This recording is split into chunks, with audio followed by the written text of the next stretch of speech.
बिरामीलाई सुरक्षाकर्मीको सहायताले यहाँसम्म पुगाइरहेका छौँ।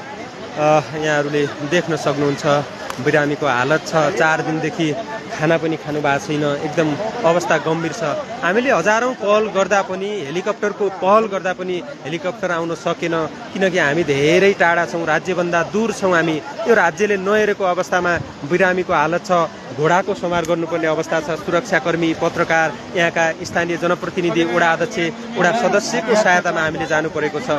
जननिर्वाचित वडा सदस्य हुनुहुन्छ, उहाँ वडा सदस्यको त यो हालत छ भने अरू नागरिकहरूको प्रवाह के हुन्छ राज्यले पनि हेरेको छैन। यो सुदूरपश्चिमलाई हेप्ने नजर कहिलेसम्म यहाँहरूको रहन्छ हामी हेक्का रहोस्। तपाईँले योभन्दा अगाडिका चुनावमा जति तपाईँहरूले भोट बटुलेर तपाईँले कुर्सीमा जाने जुन प्रयत्न गर्नुभएको छ, अब त्यो चाहिँ हुनेवाला छैन। पक्कै पनि जुन सरकार आए पनि अब यी नागरिकहरूलाई सेवा दिनुपर्छ, टेलिफोन टावर दिनुपर्छ, शिक्षा, स्वास्थ्य, रोजगारीसम्म दिनुपर्छ भन्दै गर्दा अहिलेसम्म यो सरकार एकदम टाढा छ, दूर छ।